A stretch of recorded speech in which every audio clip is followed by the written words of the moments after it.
अस्सलाम वालेकुम dear students. English language के आज पहले लेक्चर में इरफान अशरफ आप सबको खुश आमदीद कहता है। तो I think you are here only for learning English language, and it's really important to all of you to know about the basics of English language. पहली बात, ये चंद बातें आपने इंग्लिश लैंग्वेज प्रोसेस को स्टार्ट करते वक्त आपने हमेशा याद रखनी है। पहली बात कि English is not a subject. आप इंग्लिश को एज ए सब्जेक्ट पढ़ते रहे हैं, तो ये सवाल बिल्कुल आपका जायज़ है कि सर इतना पढ़ने के बावजूद भी इंग्लिश बोलना क्यों नहीं आई। क्योंकि आप सब्जेक्ट पढ़ते रहे और जो सब्जेक्ट आप पढ़ते रहे उस सब्जेक्ट में आपने बहुत अच्छे मार्क्स लिए हैं, लेकिन आप इंग्लिश लैंग्वेज नहीं पढ़ते रहे। आपको लगता है कि आप इंग्लिश लैंग्वेज पढ़ते रहे, नहीं, आप इंग्लिश सब्जेक्ट पढ़ते रहे। अच्छा, इंग्लिश लैंग्वेज और इंग्लिश सब्जेक्ट में क्या फ़र्क होता है? क्योंकि इंग्लिश लैंग्वेज जो है it's related to your life, okay, और English subject is related to your syllabus. Like जो सबक आपको दिए जाते हैं to learn in the classroom, उनका जो कंटेंट है it's formal, just like formal English, we can say that it's a formal means कि उसके अंदर हमारी ज़िंदगी की बहुत सारी चीज़ें जो हम अपनी लाइफ में करते हैं उनका कोई अमल दखल नहीं है। वो आपको एक अच्छी वकैब दे सकता है, आपको एक अच्छी ग्रामर दे सकता है, डिफ़िकल्ट वर्ड्स आपको इंट्रोड्यूस कर सकता है, but it's not related to your life. और इस कोर्स में हम बहुत ही अजीबोगरीब बातें सीखने की कोशिश करेंगे कि जो आपको अजीबोगरीब इसलिए लगेंगी क्योंकि आपने उनकी तरफ कभी तवज्जो नहीं दी। मुझे 13 साल हो गए इन चीज़ों को डिस्कवर करते हुए, तो मैं आपको ये बात पूरे सबूत के साथ पेश करूँगा कि जिस इंग्लिश से आप वाकिफ़ हैं वो वाली इंग्लिश जो है इट्स नॉट अ लैंग्वेज। और जो डिक्शनरीज़ में इंग्लिश अवेलेबल है, सॉरी टू से दिस, वो भी बहुत जगहों पे ख़राब है कि it is really difficult to believe कि सर डिक्शनरी भी क्या गलत हो सकती है। यस, जब मेरा एक्सपीरियंस हुआ इस बात के साथ कि डिक्शनरी भी गलत हो सकती है, तो I was shocked at that time. बहुत अमेजिंग लगती है ये बात कि आप सारी ज़िंदगी जो मीनिंग्स पढ़ते आए हैं और बहुत सारी चीज़ें जो आप ज़िंदगी में करते आए हैं वो एक हद तक सही है। जब आप उसे ब्रॉड लेवल पे जाके समझने की कोशिश करते हैं तो वो भी गलत हो जाती हैं। गलत से मतलब ये कि वो इट्स अ हाफ रियलिटी और it's not a true picture of the things. तो आज हम जो ये कोर्स हम स्टार्ट कर रहे हैं, इस कोर्स का मकसद है आप तक सही कॉन्सेप्ट्स के साथ इंग्लिश को पेश करना। और मैंने पहले भी कहा कि आपको चंद बातें इंग्लिश की बेसिक्स का इल्म होना चाहिए, वो हम इंशाल्लाह डिटेल से सारी डिस्कस करेंगे। और 2-3 चीज़ें आपने याद रखनी है। मैं साथ साथ आपको टिप्स बताऊंगा कि how you can improve your English language. आज चैप्टर नहीं है हमारा वो वाला, उस पर हम तफसील से गुफ्तगू करेंगे कि how you can learn English language in few days. तो लेकिन इस कोर्स में आज हम सबसे पहला लेसन जो आज हम डिस्कस करेंगे वो है सर वो मिसकंसेप्शन जो क्रिएट हुई है आपकी मीनिंग्स के हवाले से, वो क्या है। पहली बात हमेशा याद रखिएगा, जो वर्ड्स मैं आज आपको डिस्कस करूँगा ये वर्ड्स आप 1000 बार पढ़ चुके हैं अपनी टेक्स्ट बुक्स में, लेकिन टेक्स्ट बुक इनको जस्टिफाई नहीं कर सकी क्योंकि वो जो मीनिंग्स टेक्स्ट बुक बताती है इनके वो totally we can say the different from the reality. तो पहली बात हमेशा आपने याद रखनी है वो ये, सर क्या किसी वर्ड का सिर्फ मीनिंग होता है? क्या वर्ड्स के सिर्फ मीनिंग्स होते हैं? नहीं। हमने काश डिक्शनरी इसी तरह तरतीब दी जाती तो फिर हम इंग्लिश सीख सकते थे। एक बात मुझे अभी याद आई, वो सबसे इम्पोर्टेंट है। उसकी वजह ये, आप इतना इंग्लिश पढ़ने के बावजूद भी इंग्लिश बोल नहीं पाए, उसकी रीज़न ये कि आपका जो इंग्लिश को क्रैम करने का भी तरीका था वो भी तकरीबन गलत था। वो किस तरह से, या आप उसको पढ़ने का तरीका भी गलत था। कुछ बच्चे कहते थे कि जी हम क्रैम नहीं करते, हम समझ के पढ़ते हैं, लेकिन आप समझ के क्या पढ़ते हैं। अब मुझे एक छोटा सा टेस्ट है, आप करके देखिएगा ज़रा। अगर आप उर्दू वर्ड पे हाथ रखते हैं और इंग्लिश वर्ड को ओपन रखते हैं, ठीक है जी, तो अब आप याद कर रहे हैं इंग्लिश वोकैबुलरी जो कि बचपन से आप करते रहे हैं। आपने इंग्लिश वर्ड ओपन किया हुआ है, आपके सामने इंग्लिश वर्ड मौजूद है और आपने उर्दू में हाथ रखा है और आप पढ़ रहे हैं गो का मतलब जाना, ईट का मतलब खाना, चेयर का मतलब कुर्सी, टेबल का मतलब मेज़। इस तरह से आपने लिस्ट ऑफ वर्ड्स याद किए। मुझे एक सिंपल सा जवाब दीजिएगा, जब आप इंग्लिश को चीटिंग में देख रहे हैं, चीटिंग है ना, ये आपके सामने ऑलरेडी इंग्लिश वर्ड मौजूद है, जब आपके सामने ऑलरेडी इंग्लिश वर्ड मौजूद है और आप उसकी उर्दू क्रैम कर रहे हैं, चले याद कर रहे हैं, चले कॉन्सेप्ट समझ कर रहे हैं, तो आपको कौन सी ज़बान आ रही है?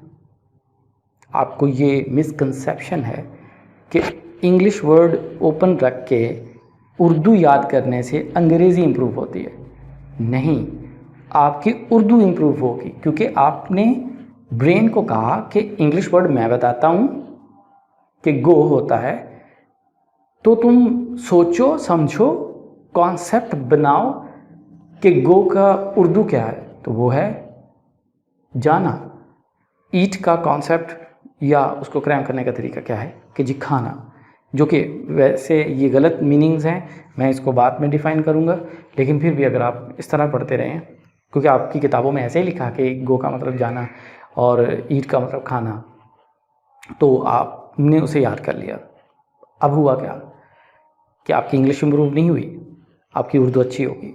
आप बजाय इसके कि किसी उर्दू स्पीकिंग फैमिली में पैदा होते, आप पंजाबी स्पीकिंग में पैदा होने के बावजूद भी आप बहुत अच्छी उर्दू बोल लेते हैं, जस्ट बिकॉज ऑफ दिस कि आपके पास बहुत सारा डेटा इकट्ठा हो गया ब्रेन में, आपको बहुत सारे वर्ड्स आ गए उर्दू के जो कि आप इस्तेमाल करते हैं। ठीक है जी। अब जो मेरा मेथड है वो ये है कि किताबों को इस तरह से डिज़ाइन होना चाहिए था कि उर्दू पहले लिखी होनी चाहिए और इंग्लिश बाद में लिखी होनी चाहिए। जब आप उर्दू को ओपन रख गए, इंग्लिश पे हाथ रखेंगे और अपने आप से पूछेंगे कि मैंने सोचा कि जाना की इंग्लिश क्या होनी चाहिए, तो आप सोच रहे हैं, आपने ज़हन पे जोर डाला, अच्छा जी जाना का मतलब इंग्लिश में गो होता है, जो कि गलत है। मैं आपको बाद के लेक्चर्स में बताऊंगा कि जाना का मतलब गो नहीं होता, चलो, लेकिन किताबों में ऐसे ही छपा है तो हम अभी फ़िलहाल मिसाल में ऐसे ही देख लेते हैं। फिर आपने कहा कि जी खाना की इंग्लिश जो है उसका मतलब जो है वो ये है कि जी खाना का मतलब ईट होता है।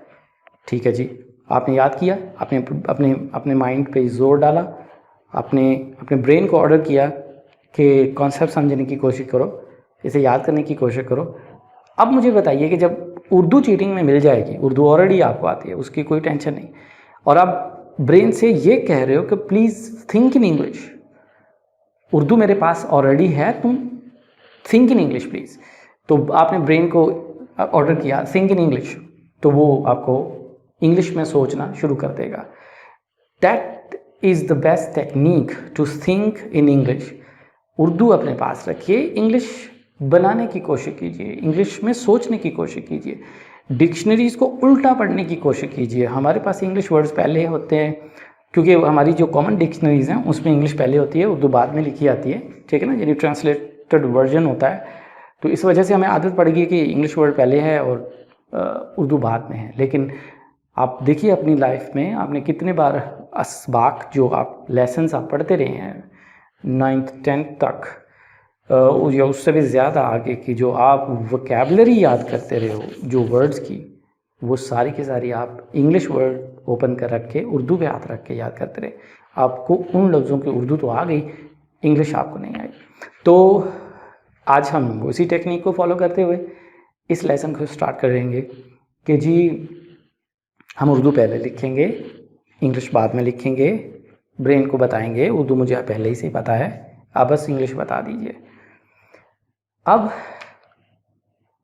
ये बहुत बड़ी कंसेप्चुअल मिस्टेक है कि जी एक वर्ड होता है फिर उसका मीनिंग होता है। नहीं, किसी भी वर्ड की 4 चीज़ें हमें सीखनी ज़रूरी हैं।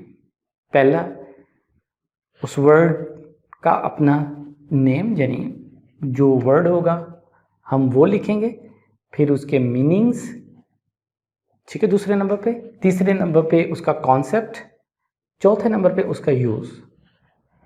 ठीक है जी।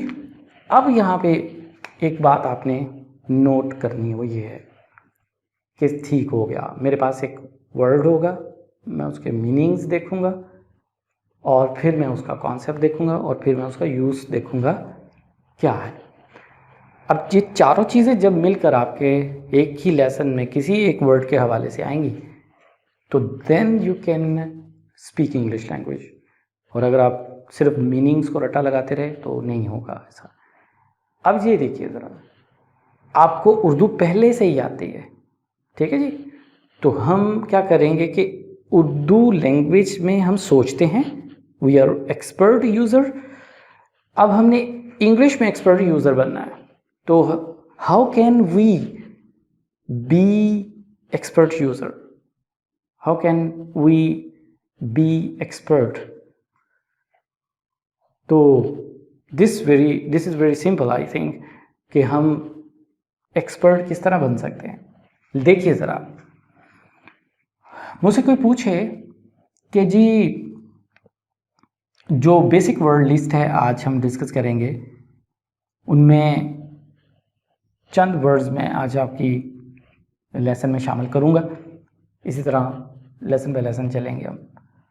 पहला वर्ड जो है वो हमने 1000 बार सुना है, जिसको हम बोलते हैं वो। अच्छा जी, वो 2 तरह का होता है, जैसे कि आप जानते हैं, वो मतलब 2 तरह का, एक वो मेल में से, एक वो जो फीमेल में से। अगर मैं किसी स्टूडेंट से पूछूं कि जी मेल क्या होता है, तो वो मुझे कहेगा कि सर मेल बंदा होता है, आदमी होता है, शख्स होता है। और अगर मैं पूछूं कि फ़ीमेल क्या होता है, तो वो कहेंगे सर फीमेल लड़की होती है, औरत होती है, लड़की होती है। ये जनरल कॉन्सेप्ट है, लेकिन ऐसा नहीं है। हमें छोटे इलाकों के जो स्कूल्स और कॉलेजेस हैं, इनको तो ये भी नहीं पता कि मेल क्या होता है और फीमेल क्या होता है। आप भी सोचिए ज़रा कि मेल और फीमेल के बारे में आपको कितना अच्छा नॉलेज है। आपको भी यही पता होगा कि आदमी और औरत या मर्द और औरत का कॉन्सेप्ट मशहूर है, लेकिन देखिए हमेशा कि कायनात की हर चीज़ में मेल और फीमेल जेंडर मौजूद है, ठीक। तो अब हमने ये तय करना है कि कुछ 3 तरह की चीज़ें हो जाएंगी, एक मेल हो जाएगा, एक फ़ीमेल हो जाएगा, एक जानदार और एक बेजान, और एक जमा और एक वाहद। ये 3 तरह की कॉन्सेप्ट हमारे हो जाएंगे, यानी मेल और फीमेल के साथ हम उनके जेंडर्स के अलावा उनकी तादाद भी डिस्कस करेंगे, ठीक है जी, और साथ में नॉन लिविंग थिंग्स को भी शामिल करेंगे, ठीक है जी, वो भी मेल और फीमेल होती हैं। जिस तरह उर्दू में आप बात करते हुए बाज़ औक़ात कुर्सी, ये मेरी कुर्सी है, ये मेरा कुर्सी है नहीं, और इसी तरह ये मेरा पेन है, आप जिस तरह से हाँ ये मेरी किताब है, तो किताब जो है वो मुअन्नस है, और ये मेरा टेबल है, तो ये टेबल जो है आपका मुज़क्कर है। इसी तरह इंग्लिश लैंग्वेज में भी हम इन तमाम चीज़ों को डिफ्रेंशिएट कर सकते हैं। सारी नहीं आएंगी इसमें, मैं बताता हूँ क्या क्या होता है। अब डिक्शनरी में जो है, चले मैं आसानी करने के लिए पहले आपको इंग्लिश वर्ड बोलता हूँ, लेकिन मैं मीनिंग्स फिर भी उनके पहले लिखूँगा और वर्ड्स मैं पहले लिख देता हूँ, ठीक है, मीनिंग्स बाद में लिख लेते हैं। मैं वर्ड्स लिखता हूँ, यानी हम इस तरह कर लेते हैं इस कॉलम को कि हम मीनिंग्स जो उर्दू में इनके हैं होंगे और जो एक्चुअल वर्ड इंग्लिश का है उसे हम बाद में लिखेंगे, और कॉन्सेप्ट और यूज़ उसका बाद में लिखते हैं। तो जिस तरह हमने पहले लिखा जी, पहला वर्ड है he, every person know about this कि जी ही क्या है, लेकिन आपको काफ़ी मिसअंडरस्टैंडिंग है इस वर्ड के हवाले से कि जी ही क्या। आपने कहा सर ही जो है मेल के लिए इस्तेमाल करते हैं, ठीक है जी, मतलब क्या है इसका? सर वो, ही वो होता है जी, ठीक है, ही वो भी होता है, वो नहीं होता, वो भी होता है, यानी वो भी होता है क्या मतलब? इसके अलावा इसके बहुत सारे मीनिंग्स हैं, ठीक है। तो हम लिखेंगे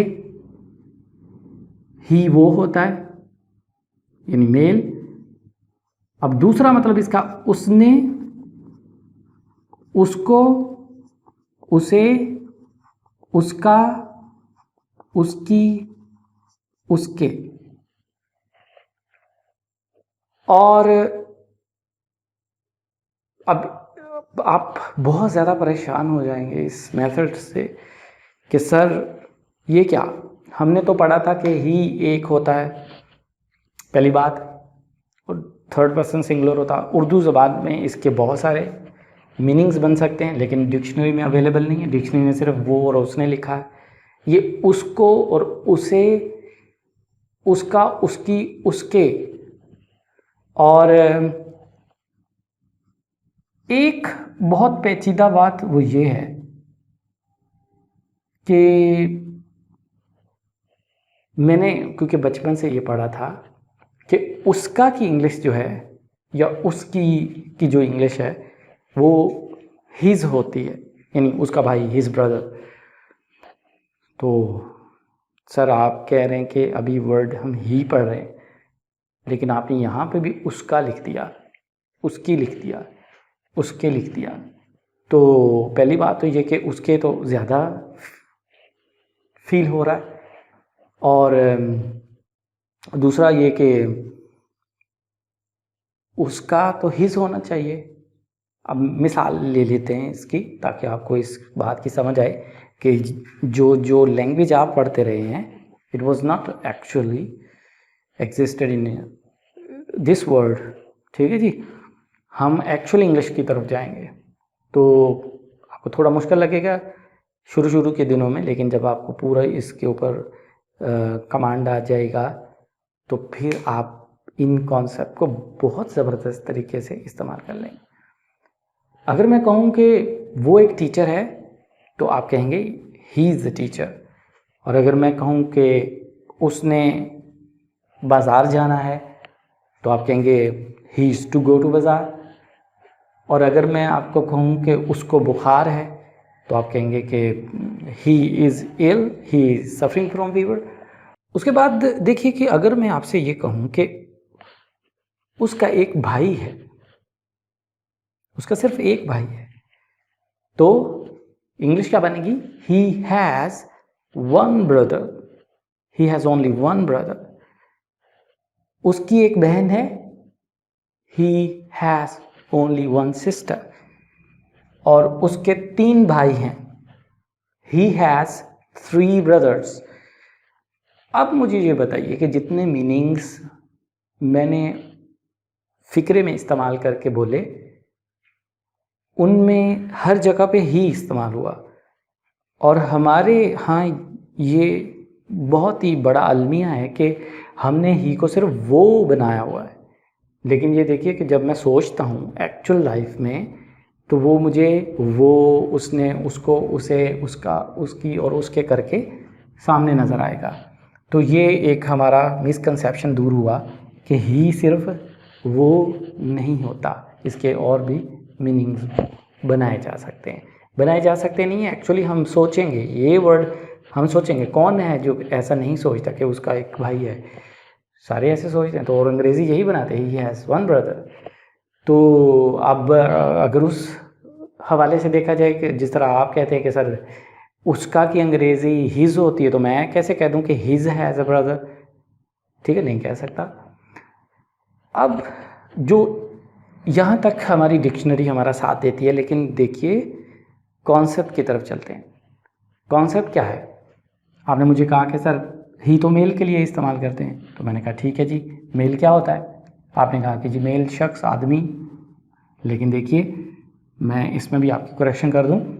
आपने ब्रॉड लेवल पे क्योंकि ज़िंदगी गुजारनी है, आपकी ज़िंदगी में बहुत सारी सिचुएशंस आएंगी जिसमें ये कोई इंसान हो सकता है, ये कोई जानवर भी हो सकता है। ठीक है जी। सारी ज़िंदगी आपने एक स्टोरी पढ़ी है, there was a thirsty crow, he was very thirsty. आज से पहले कभी भी आपने कौवे को ही नहीं कहा। स्टोरी पढ़ लेते हैं वो, क्योंकि रटा लगाया होता है, आपने कभी क्वेश्चन नहीं पूछा कि सर यहाँ पे कौवे को ही क्यों कहा। ठीक है जी। तो लेकिन आप कौवे को ही कहते हैं। और there was a greedy dog, he was very hungry, आप कुत्ते के लिए भी जो है ही इस्तेमाल किया। तो इसका मतलब ये कि आपकी बुक्स में मौजूद है, और लेकिन आपने कभी भी खुद से, जब आप इंग्लिश बोलना चाह रहे होते किसी से, तो आप किसी भी जानवर को ही कहना पसंद नहीं करते, लेकिन you have to do this because we can use it. तो उसके बाद ये किसी इंसान को, जानवर को, फरिश्ते को, ठीक है जी, और जिनको, या जो है बस ये आई थिंक इंसान या जानवर, फरिश्ता और जिन, इनके लिए इस्तेमाल हम कर सकते हैं। अच्छा, अब क्योंकि मैं आपको लैंग्वेज सिखा रहा हूँ जो आपकी ज़िंदगी की लैंग्वेज है, तो टेक्स्ट बुक में आपको थोड़ा सा अजीब भी लगेगा कि सर आपने बीच में फरिश्ता और जिन डाल दिया।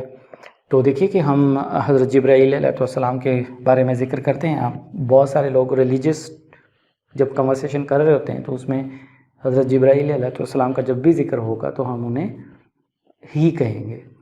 और जिन यानी शैतान यानी इब्लीस, तो जब उसका जिक्र करेंगे तो भी हम उसको ही कहेंगे, क्योंकि वो भी जेंडर उसका ही था।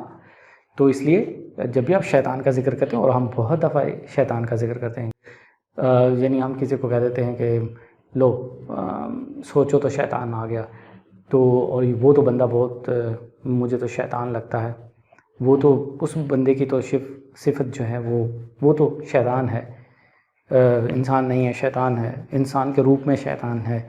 तो हम उसे ही करके ही पुकारेंगे शैतान को भी, कि शैतान के बारे में। अब मिसाल के तौर पे रिलीजियस कन्वर्सेशन में जब आप बात करेंगे कि शैतान ने आदम को वरगलाया, तो हम उसके लिए ही इस्तेमाल करेंगे। तो थोड़ा बड़ा सोचा करें, ठीक है जी। और अब आज ये है, आपको लगा कि वो सर ने बताया कि ही असल में मेल होता है, वो इंसान, जानवर, फरिश्ता, जिन होता है।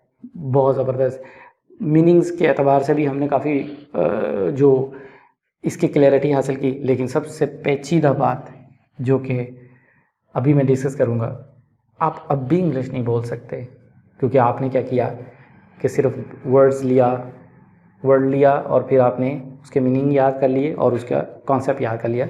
अब आप क्या क्या समझते हैं कि आपको इंग्लिश बोलना आ जाएगी? मैं आपको एक बहुत ज़बरदस्त प्रैक्टिकल एग्जांपल देता हूँ जो कि बच्चे करते हैं। मेरे साथ मेरे अब्बू खड़े थे, तो किसी ने मुझसे पूछा कि सर ये कौन है? तो मैंने उनका इंट्रोडक्शन किस तरह से कराना है, मैंने उन्हें कहा गलत अंग्रेज़ी में कि ही इज़ माई फादर। लेकिन ज़रा सोचिए ये बात कि जब लड़के ने मुझसे सवाल पूछा कि सर ये कौन है, इशारा करके, तो मैं उर्दू में ये सोच रहा हूँ कि ये मेरे अब्बू हैं। अब ये मेरे अब्बू हैं, लेकिन मैंने क्योंकि सुना हुआ था कि सारे मेल ही होते हैं, तो मैंने बजाय इसके कि ये सोचता कि मैं जो बोल रहा हूँ उसकी सिचुएशन क्या है, मैंने crammed word he is my father करके बोला। लेकिन ऐसा नहीं है। आपने क्या करना है कि इस सिचुएशन में, इस सिचुएशन की इंग्लिश होती है, ना कि वर्ड्स की इंग्लिश होती है। ये बात लिख लें अपनी डायरी में, ये कोटेशन है आज की, कि सिचुएशन की इंग्लिश होती है, ना कि उसकी कोई उर्दू होती है। और ये पक्की बात है, ये बड़े लेवल पे, पीएचडी लेवल पे जब आप चले जाएं तो जाके आपको रियलाइज़ होगी कि किसी भी लैंग्वेज को ट्रांसलेट नहीं किया जा सकता।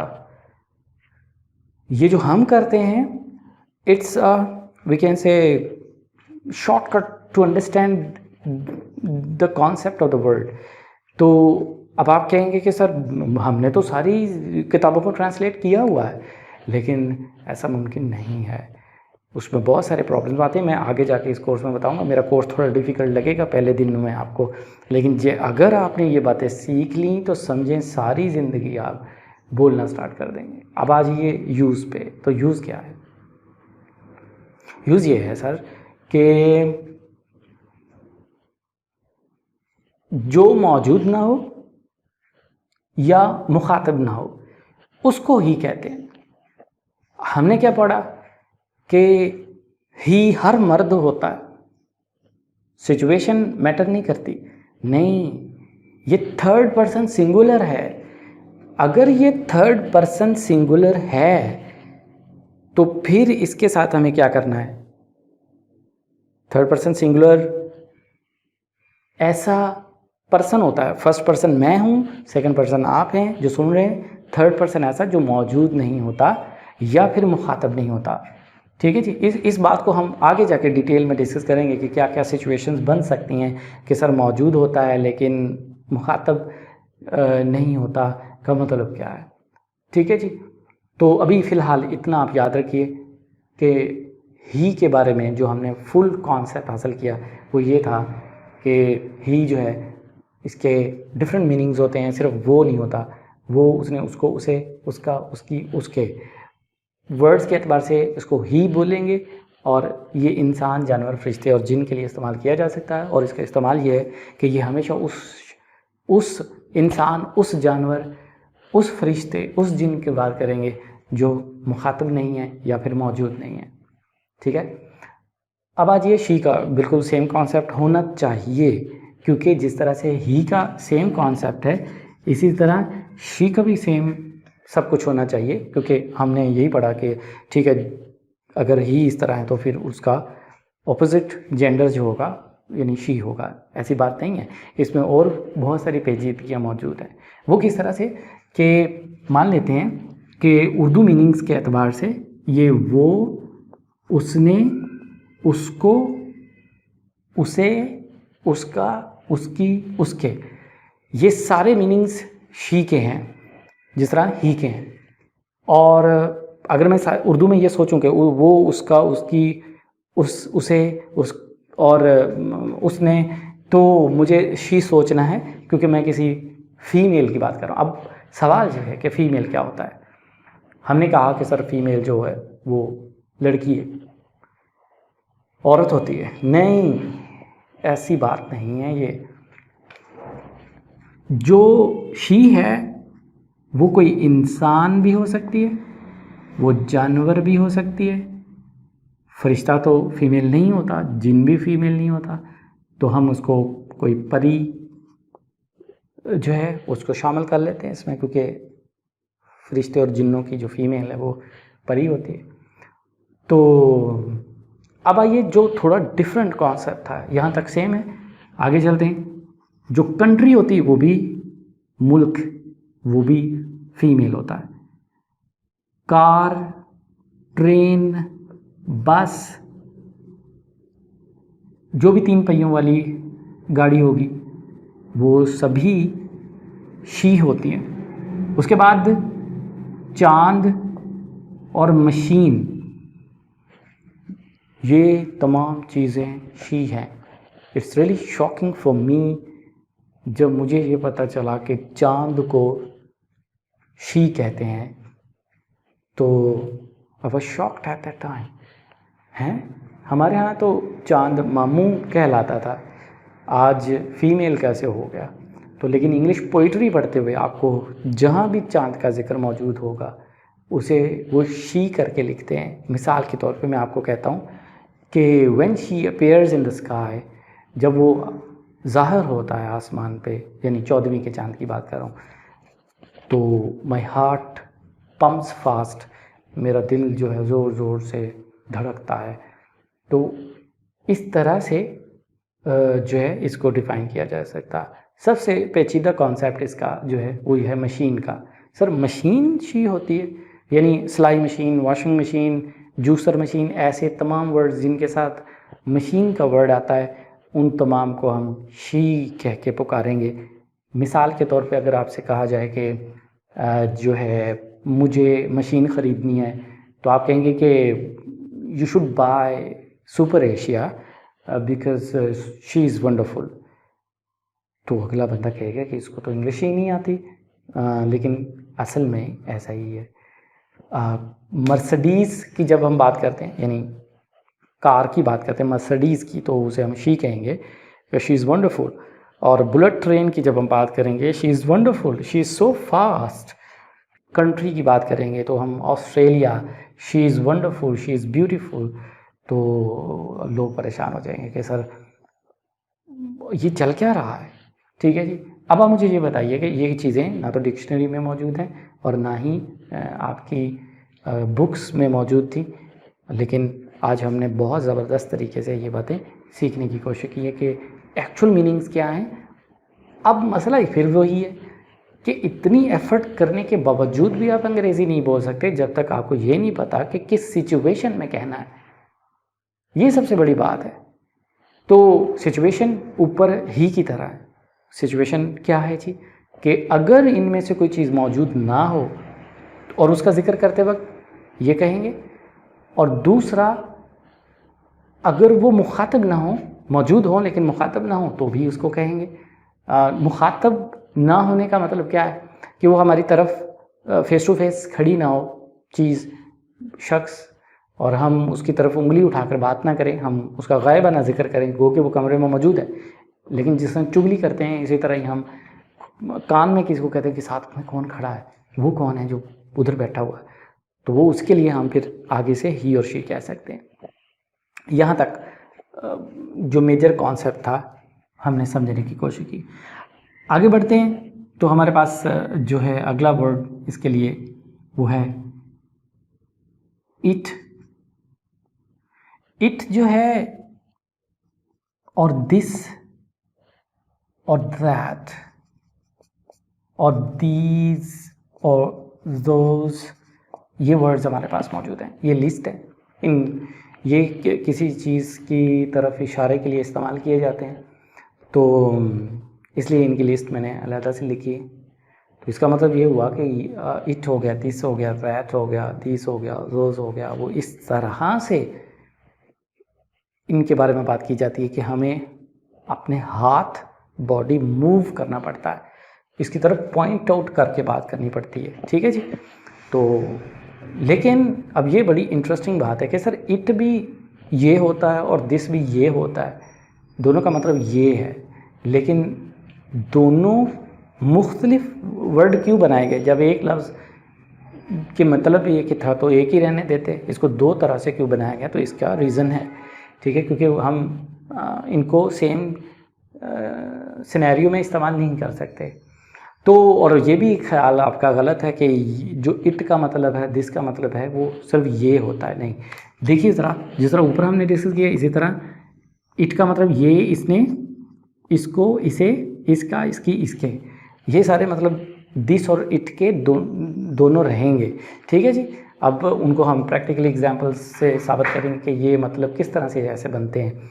तो आगे चलें तो सर फिर इनका कॉन्सेप्ट क्या है? इनका कॉन्सेप्ट बड़ा आसान सा है कि जी ये जानदार के लिए भी लगाए जाते हैं और बेजान के लिए भी लगाए जाते हैं। ये बहुत बड़ी मिसकंसेप्शन है पाकिस्तान में, और मेरा ख्याल है पाकिस्तान में क्या, जो भी थोड़े डेवलपिंग कंट्रीज़ हैं वहाँ के टीचर्स इसको यही पढ़ाते हैं कि इट बेजान के लिए इस्तेमाल करते हैं और दिस जानदार के लिए इस्तेमाल करते हैं, जो कि बिल्कुल कतई गलत आइडिया है।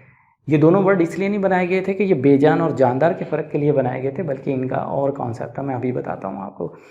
मिसाल के तौर पे आपने कितनी बार इंग्लिश मूवीज़ में सुना है कि it's me, it's me, it's me. अब देखिए, आप इंग्लिश एक नेटिव पर्सन को सुन रहे हैं और वो अपने लिए इस्तेमाल कर रहा है इट्स मी, तो इट मीन्स के इट बोला जा सकता है खुद के लिए, तो वो जानदार होता है।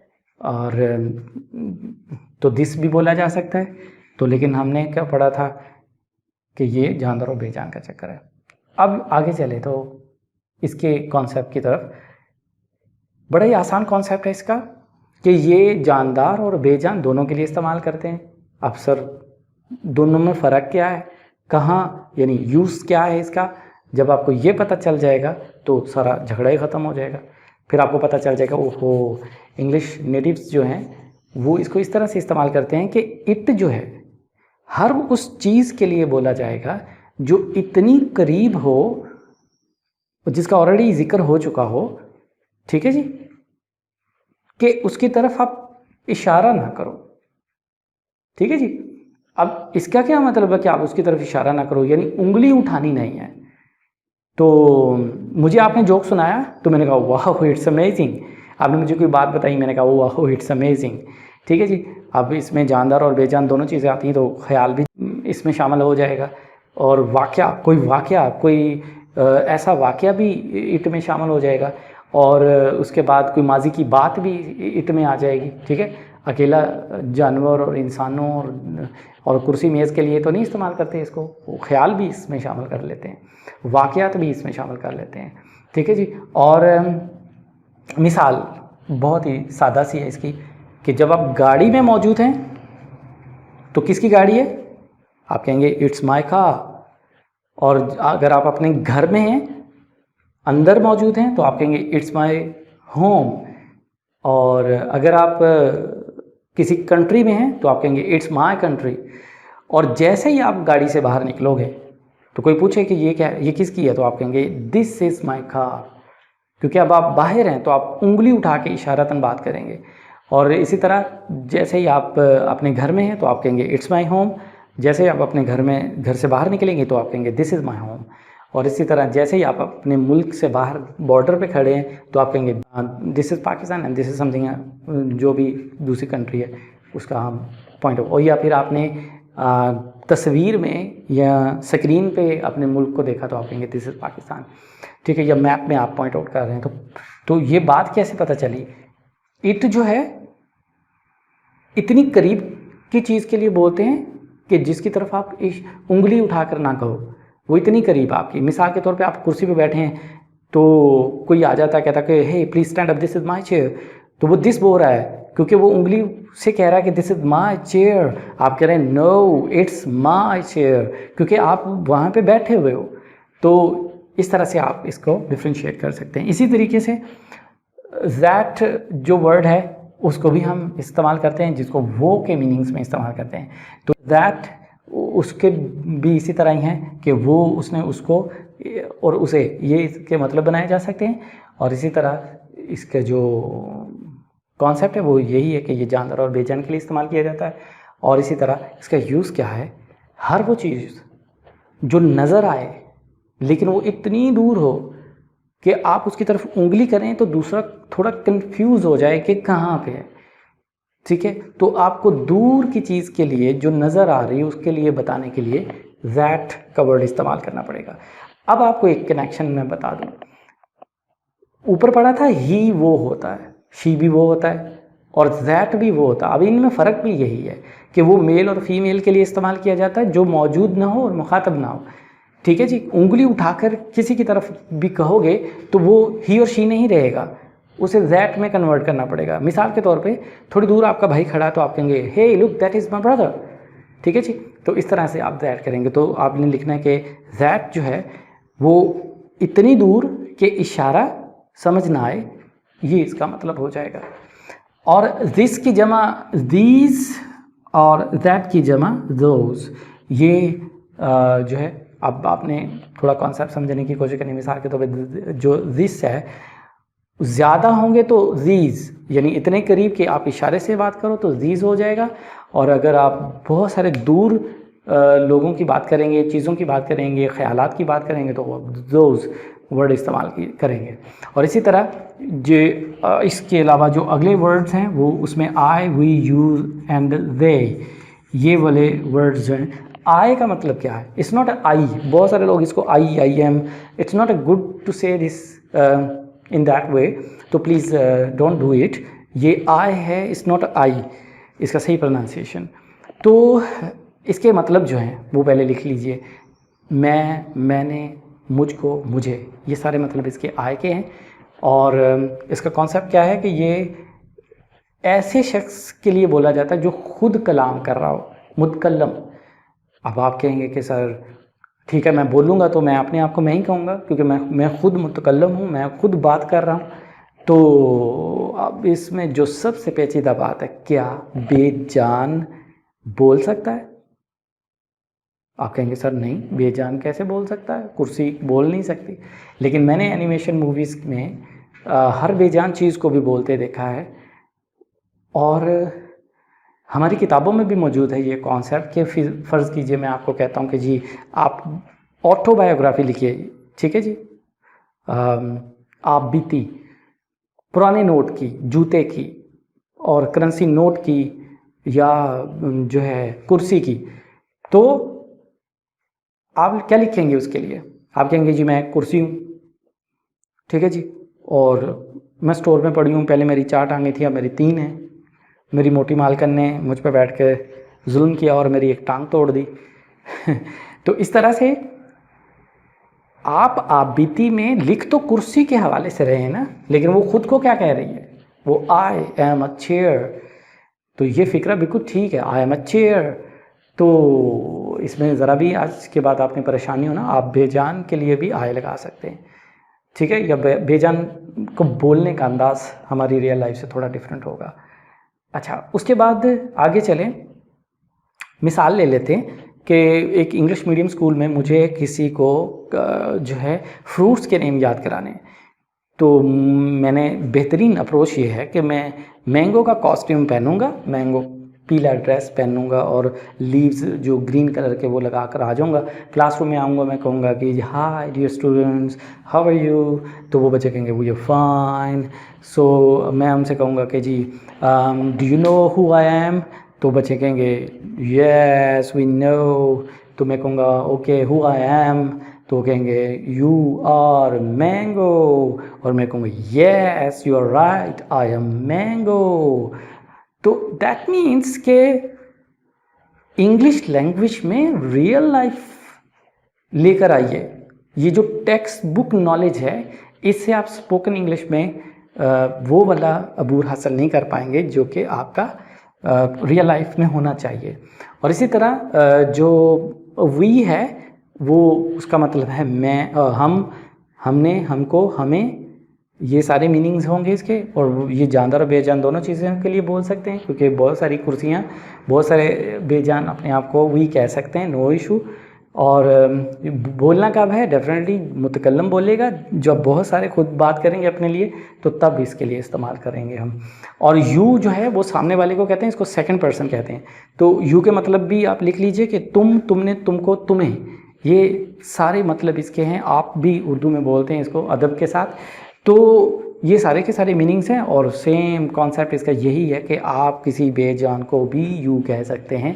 लेकिन आज से पहले आपने ये फतवा लिया हुआ था कि यू हमेशा जानदारों को कहना है, नहीं, आप किसी को भी यू कह सकते हैं। मिसाल के तौर पे आप अपनी कोई भी कीमती चीज़, जो कि आपका सेल फ़ोन ले लेते हैं आजकल, हर किसी के पास मौजूद है, तो जैसे ही आपका सेल फ़ोन हैंग हो जाता है तो और हमने बड़ी ज़रूरी कॉल करना होता है, तो हम कहते हैं लो जी अब तुम्हें पता नहीं क्या हो गया। अब आप उससे क्या कह रहे हो? तुम कह रहे हो ना, तुम्हें अब पता नहीं क्या हो गया।